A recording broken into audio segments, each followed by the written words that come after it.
In the past, if students came to the language lab and had a reel-to-reel tape recorder, nothing like that was part of the rest of their life. As soon as they walk out of class, they didn't start using a tape recorder. Yeah. But now, as soon as students walk out of class, they start using all sorts of mobile apps and networking possibilities. As the students become more and more directed there, we have some responsibility, or at least it's in our interest, to try to keep up.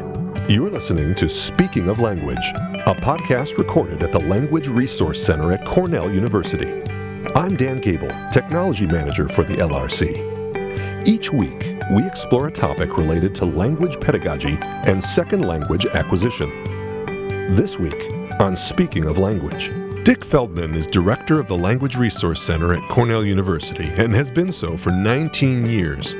Dick is retiring in a couple of months, so in this episode of Speaking of Language, we discuss some bigger picture ideas, such as the importance of having a unit dedicated to technology support and language learning. We talk about teachers' attitudes towards technology and what the future might look like for language teaching at Cornell.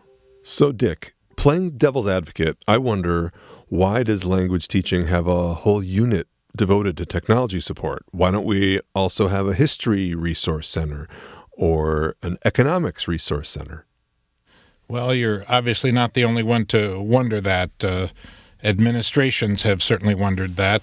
For example, at Brown University, they cut their language center, told language teachers to go to general college technology support services, and 5 or 6 years later, they went back to the language center. And I think there are two main reasons as I see it. First of all, in learning language, we're talking about working with a natural, universal human function. Right. That of using language, and we use language primarily for social purposes. That's what it's about. And so you have to get people together and to do interaction. That is at the essence of language teaching. That's not at the essence of economics or history. You can go sit in the library by yourself and be very productive as an economist or historian. You can learn from other people by reading. You can watch a lecture in a non-interactive way. But that is not enough. That isn't the way language teaching needs to happen. There's this social turn that is at the essence of language teaching. And so we need ways to facilitate that, to make that happen. The other thing is we're presenting one other culture, and we're trying to do it very artificially in historical terms, because after all, in historical terms, people learned another language by contact with those people, by normal cultural contact and interaction. Yes. So we're trying to do it in a white-walled classroom. And so we need ways to bring that other culture, make it salient to the students so they see the different parts of it that are striking to them and comment on those other aspects that were surprising, and therefore make relevant the different ways of speaking and thinking of that other culture. So the representation of the culture in the classroom, I think, is a main part of why historically we've used language. Now, it's true that the first language labs in the 40s were more about habit practice, which doesn't really correspond to either of those drives. Mm-hmm. But I guess it'd be my contention that as we left the audiolingual method, except for these other two reasons for a language center as a place for social interaction and means for cultural presentation, I think the language centers and technology in them would have faded out in the past. So for technology itself, I think it's primarily the presentation of culture and interaction, attempts to simulate the kind of interaction that you would have if you were learning in immersion, is really why we need a language center for a center like this for languages, and not so much for other fields. Right. Well, and the technologies at play here, obviously, for social interaction. I mean, the web is a giant format that allows students to reach out and get a taste of other cultures. But certainly here on site, I would think one of the most important areas is our audio and our video and our distance learning and being able to interact with quality. Would you say that's certainly evolved over the years? Oh, well, that's for sure. I don't know how many of you remember what YouTube looked like when it first started out. I do. It was very, very rough, of a type that, we used to be, you could say, well, it was like taking a video with your smartphone. But, of course, now videos with smartphone quality is quite excellent. Absolutely. But sure, the technology in terms of the vividness and precision and depth of of the cultural presentations that technology can enable at a distance, basically, because here we aren't in Romania or Spain, trying to present that culture. That's been enormously improved over the years. But of course, the expectations of the students have changed a lot too. Sure. It used to be, I think, at that time that there was an understanding that students would accept low quality in exchange for authenticity. And I'm not sure there's that tolerance anymore, as the expected and possible quality has improved so much just in the last really 5 to 10 years. So. Oh, yeah. I mean, even in just basic video conferencing, just face-to-face, we've got teachers who come and have an entire class where students are speaking with language partners in other countries. Our German, we have a couple German classes that do that. And now Skype and that sort of technology has grown so much, the expectations for quality is pretty high. Yeah. And then we're required to meet those expectations. Obviously, we have to make sure that we've got quality microphones and headphones, and the reproduction has to be basically as perfect as possible, because they're focused on detail of sound. I mean, what they're listening for and what they're saying and how they're being heard and all that. Yes.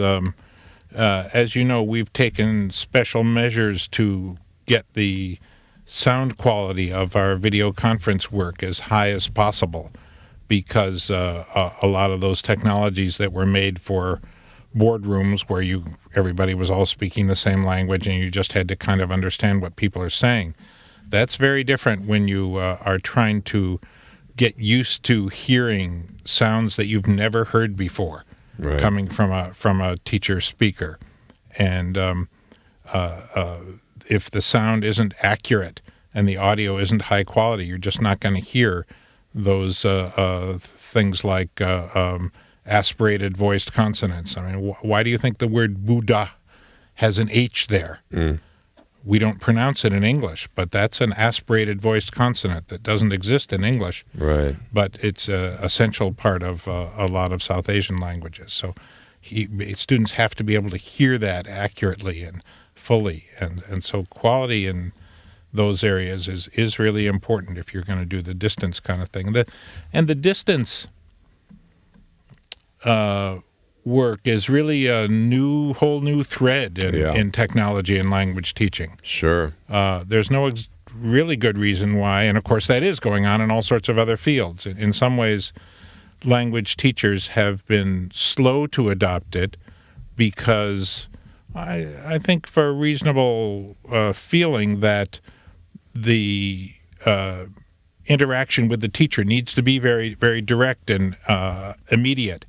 And for a long time, the technology actually wasn't adequate to conducting a language class. And the jury's still out on many kind of classrooms where the students are dispersed and not all in one place and are represented in a little mini window. Right.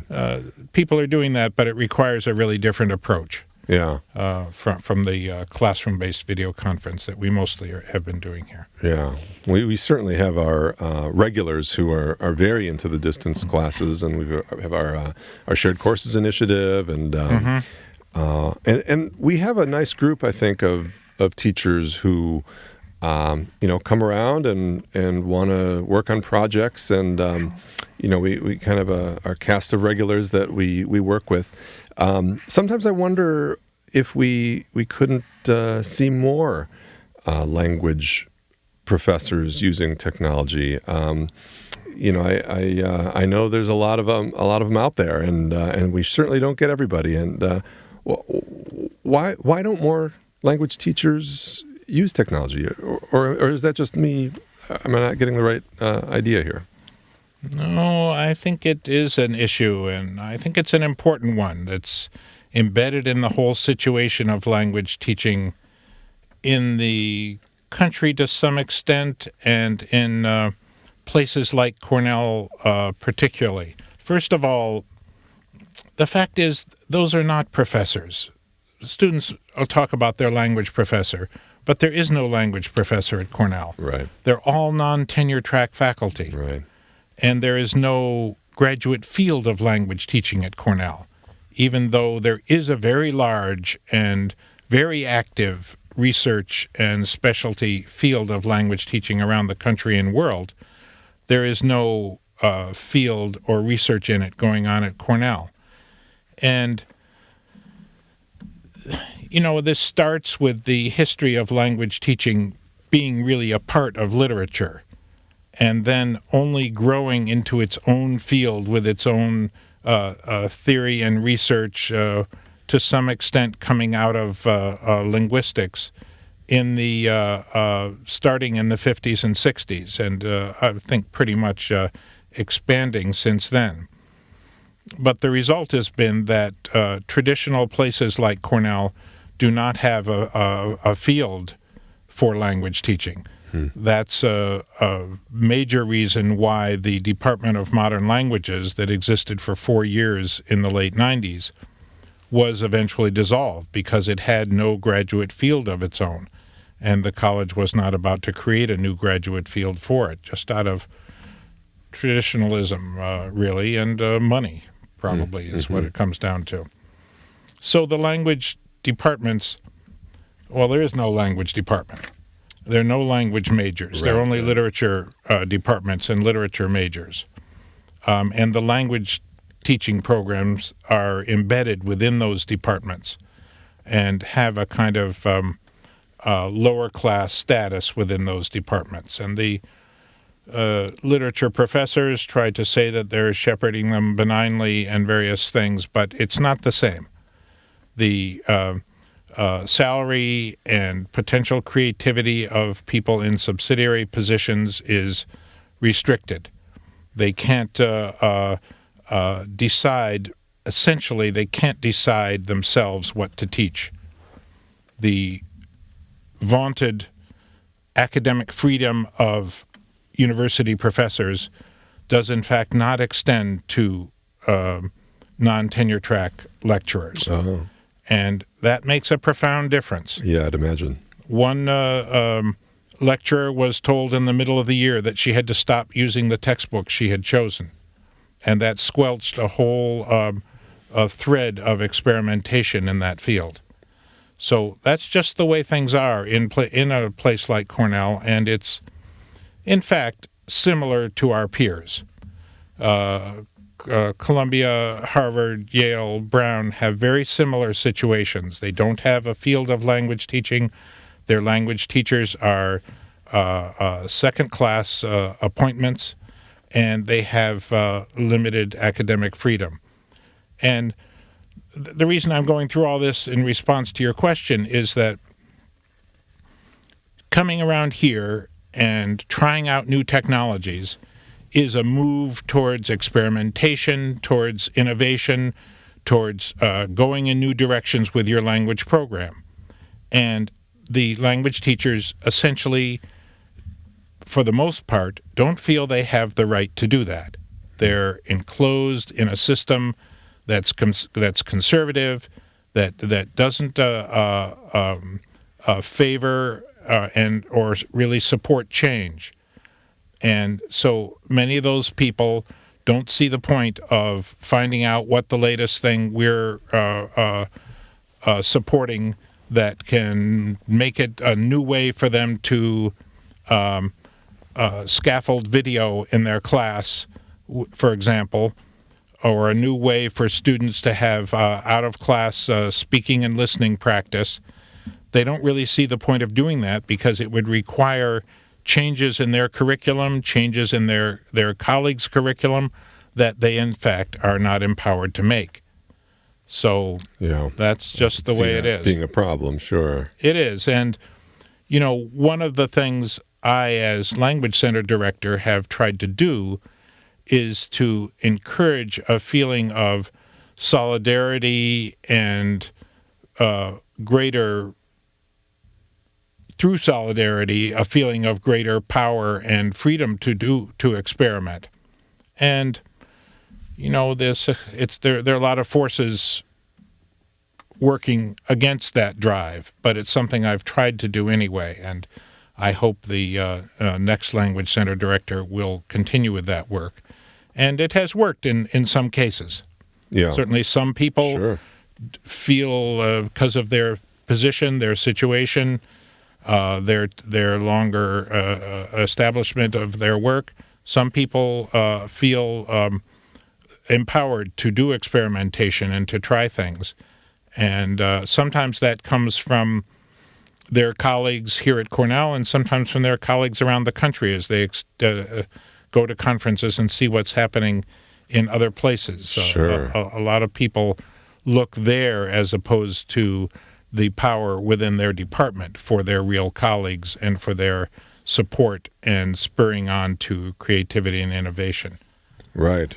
Yeah, interesting. And you mentioned student expectations earlier and how that may be impacted by the just rapidly changing technology.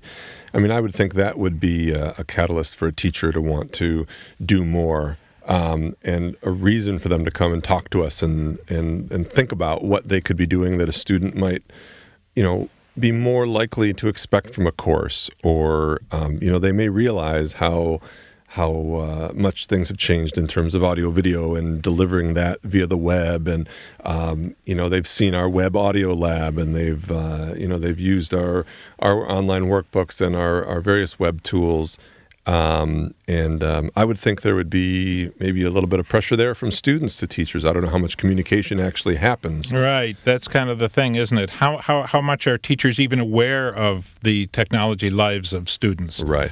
I know I'm pretty far behind understanding how students really use technology. I try to figure it out and talk to people. Yeah. I have my own children. Sure. But often teachers are not that closely connected with students and their lives, and it's an important area. In the past, if students came to the language lab and had a reel-to-reel tape recorder and they used that, nothing like that was part of the rest of their life. Yeah, right. They didn't do, as soon as they walk out of class, they didn't start using a tape recorder. Yeah. But now, as soon as students walk out of class, they start using all sorts of mobile apps and social networking possibilities.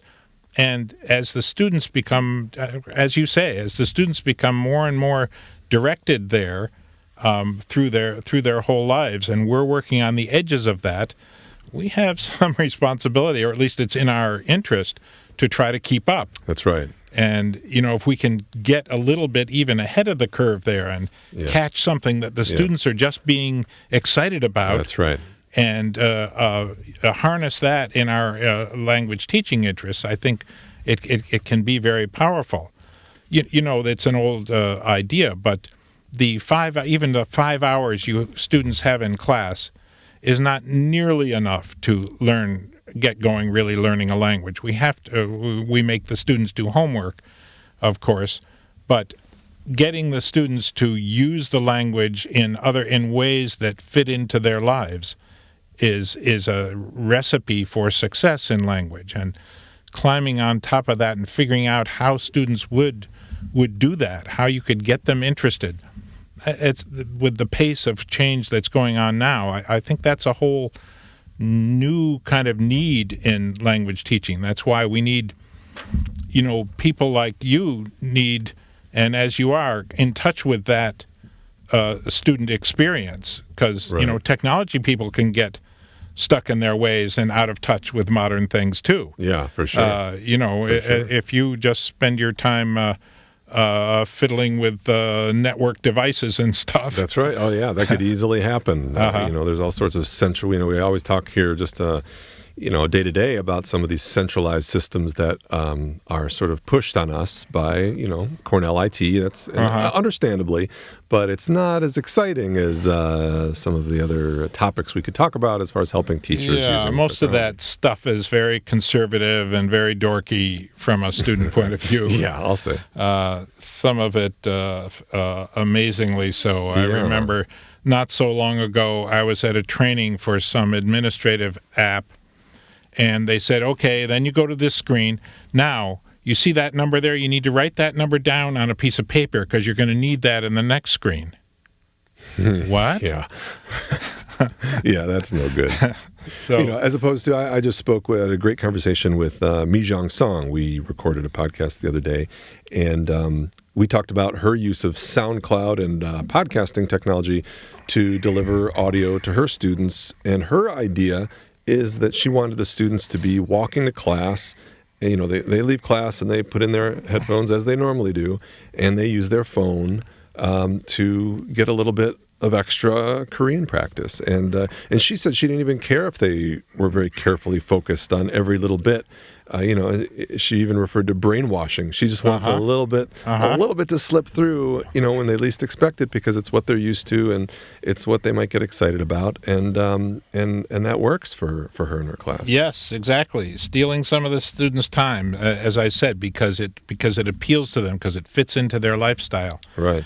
I've asked Mijong to talk about that project at our final workshop. Oh, good.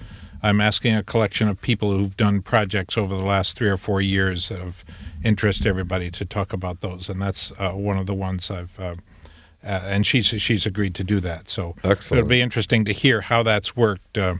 She's very good at staying in touch with her students, polling them about their interests and reaction to things. Yeah.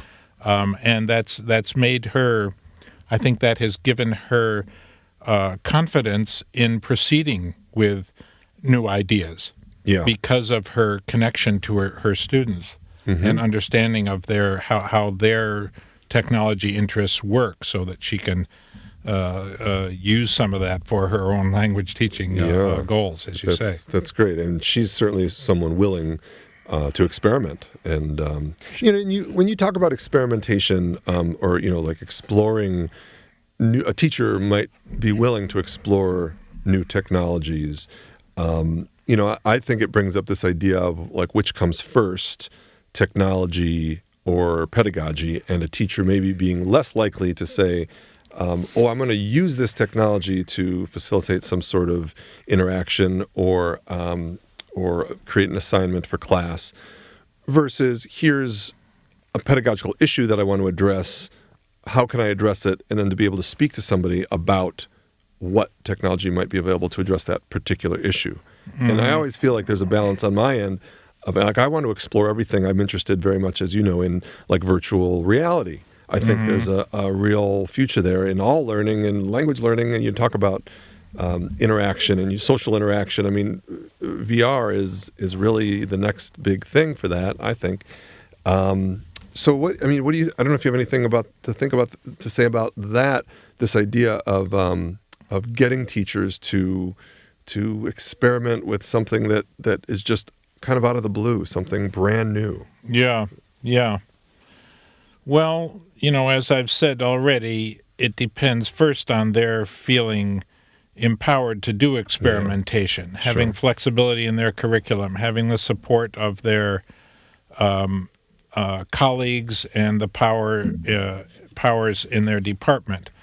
That kind of has to be there. But there are people who who feel they do have that. And, some teachers scoff at, well, you're just grabbing onto the latest technology for technology's sake. Right. This needs to come out of the pedagogical goals of your program.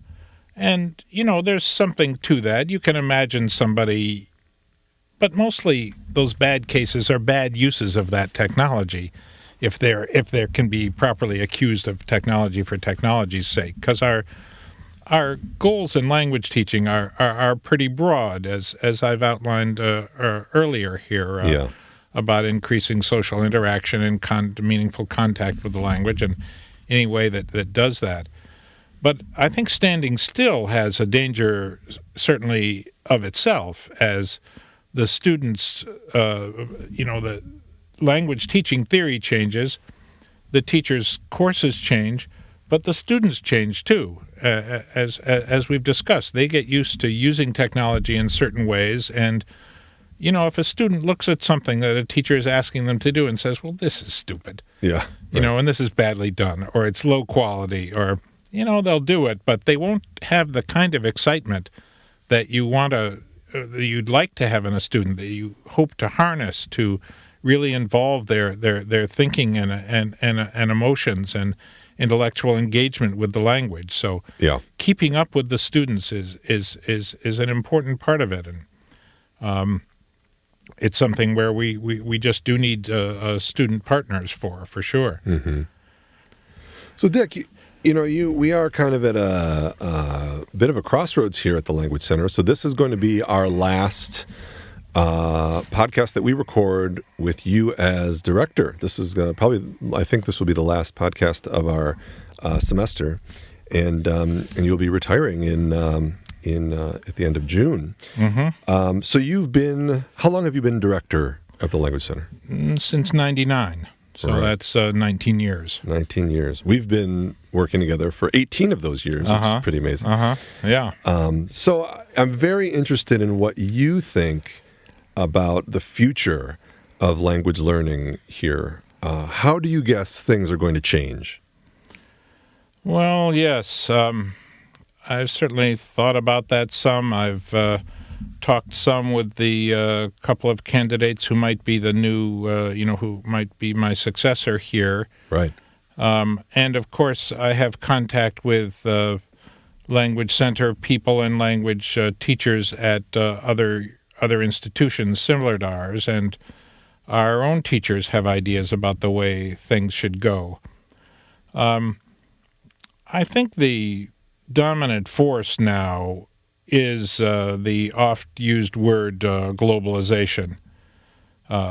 Partly it's because of technology, but partly it's just a force that has taken up in the world because of the wonderful economic and social development in so many countries, have made them so much more partners in trade and interaction, and the world is just so much more open and exposed to many different languages. I think the idea that has been very substantially proven that your life is medically better if you have a second language. People who have a second language are more likely to delay the onset of dementia in old age. Wow. That's been really quite conclusively proven. And the improved learning through the K-12 years of people in dual immersion programs has also been proved, whether they started as a second language home, or if they started in an English home environment. The language learning is a force for positive intellectual and medical well-being, and I think that is coming out more and more, and is going to be more widely recognized in the world and at institutions like this. So the combination of globalization with just the contact with many other countries and the need for interaction among those places, as well as this recognition of the benefits of language learning, I think are the two most important forces, and technology comes along with that. On the other side, there are the fact that when I tell students this, as I have been in our FLAC sections when we did have some discussion, that universities are institutionally very conservative organizations. Mm-hmm. You know, from the fact that they have lousy returns on their endowment to the fact that they just run things in different units very separately and very independently from each other, to the fact that they are types of organizations that are very top-down and rarely consult people doing the work about how the work should be structured. So the conservatism and poor organization of universities is a problem against the increased attention to language learning, even though the surrounding society is asking for it. So I think it depends on leadership, frankly. The greatest movement I saw in my time here at the Language Center, representing and working for language teaching and learning at Cornell, was the 2 years that we had this Language Education Council. Oh. This was an organization at the university headed by the Vice Provost for Undergraduate Education, where there were representatives from all the colleges and all the language teaching departments come together to talk about access to and innovation in language teaching. And it was that group that spawned our FLAC and Jumpstart courses, which have been widely seen as effective and successful innovation in language teaching. So I think if that structure can be restarted, and I have some reason to think that it may be, even though it goes against the many things that I've already talked about, the embedded nature of the languages and the isolation of the different units, of course. So that's where I feel the balance is. If we can get some leadership and some collaboration among the different parts of the university, and some local, in terms of the Language Center, effective representation of some of the ideas I've talked about.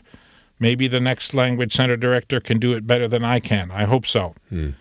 So, and compared to our peer institutions, we're ahead in some ways and behind in others. So I would say I'm cautiously optimistic that there will be further innovation in language teaching, because if you aren't changing, as you know, you're falling behind. Right. And I think that's kind of the bottom line for my prognostication of the situation. That's a good tagline, I think, to end the podcast. In fact, right. Well, Dick, thank you so much. Well, thanks for talking to me today. But I just want to say it's been really great doing these podcasts with you. I've learned so much, and it's just been a really wonderful way for us to have some sort of focused, interesting discussions that I think obviously relate to our day to day. And it's been a pleasure and an honor. And so, thank you very much. It's been a pleasure, certainly over the years, working closely with you, Dan, and I look forward to continuing a friendship and seeing your career go along here at the center later. Thanks, Dick. The Language Resource Center is located on the ground floor of Stimson Hall on Cornell's main campus in Ithaca, New York. Check us out on the web at lrc.cornell.edu or look for Cornell LRC on Facebook and Twitter. Speaking of Language is produced by Sam Lupwitz and Dan Gable. Recorded by Sam Lupwitz. Original music by Sam Lupwitz, Dan Gable, and Joe Gibson.